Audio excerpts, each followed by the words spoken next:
you do have a very public image, and you know, kids are really heavily influenced by the people they admire, whether it's through music or film or whatever.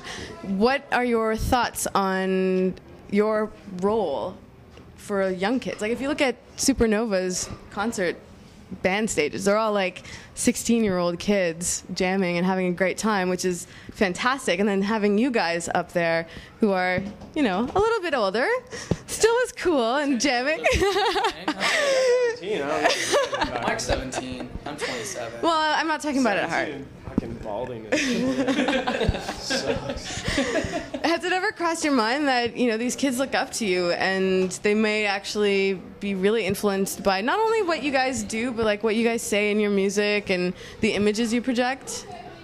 I think stuff like that, like, we're comfortable with, you know, being that if that's what people do, if they like our band and they get something from it. It's like, because anything we say in our music or do with whatever, I mean, there's not like a specific message all the time or anything, but you know, if somebody picks up something from what we're doing, like, we're just being ourselves. So if other people are like, hey, well, what they were doing is really cool, or just like, hey, these guys, you know, are touring the world because they started out just like any other band and just started making their own demos and doing their own recordings and that kind of thing. It's like, oh, hey, maybe I could do that too, you know what I mean? Because that's all we did, you know what I mean? It was just like, we would go to, you know, local shows in our neighborhoods and that kind of thing and see bands of people that, you know, started out just like the rest of us, you know what I mean? It's not like, you know, we were some hand-picked band, you know, that got with some producer and was like, okay, you're going to play drums, you're going to play bass because, you know, you're really good looking or whatever, you know?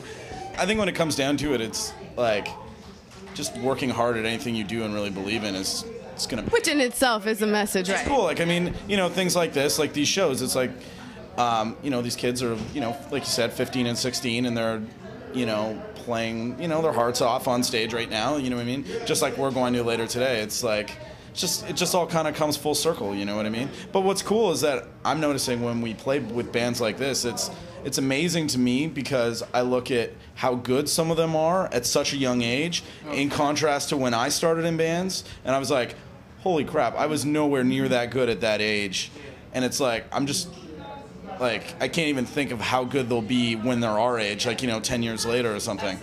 When we play with like younger bands and them asking us like, oh, what should we do, you know what I mean, to like be like a serious band, it's like, just stick with it. Like, we played with a band in Hamilton, they were all like, you know, 13, 14 years old, and I was like, by the time, like, we didn't start Cancer Fest until like I was 24, I was like, in 10 years you guys are gonna be so good. If you still stick together and are like playing together, you'll be like such a good band at that point. I think it's like a lot of kids see stuff like very short-sighted and get like discouraged because they're not humongous, you know. It's not the conventional route to take. Yeah, exactly. So sometimes, like, I mean, a lot of these bands that you see that are big have been doing it for, you know, 15, 16 years before they got to that point where they were on TV and selling, like, you know, thousands of records and stuff like that. So I think it's like a lot of kids just, you know, are in such a hurry. Whereas, like, yeah, we're all 27, we didn't start this band. We were in a lot of bands that didn't go anywhere, you know what I mean? So you have to be at that sort of pace. So tell me, from all of you guys, your first performance ever in front of your friends, family, whatever that may be, versus your biggest headlining show. What were those two experiences like? The coolest things ever. Can you describe them for me? I was 16. My dad drove me to the show, and I was so bummed. I was like, no, I want to take the van. And he was like, no, I'm coming to see you. And I was like, no, I don't want my dad there. You know, I was 16. I was too cool for that. And then, but then when I was 25, played in Winnipeg. I'm from Winnipeg. Okay. Played in Winnipeg with Alexis on Fire to like over 2,000 people. And I was like, Dad, you got to come to the show, you know? And he came, and like we drank beer in the back room, and he was like, so this is rock and roll. And I was like, kind of sucks. Yeah, this is as good as it gets. I got a room with a case of beer? I don't know. All right, well, I think that sums it up. Thank you so much, guys. I had a great time doing this. You guys go on stage in about an hour, so break a leg, as they say in the stage world. I'm totally nervous, yeah. Well, I got to do my best job for no matter how many people are out there. That's exactly so it. Like, you know, nerves are always a sign of wanting to do your best. I just hope people will watch us.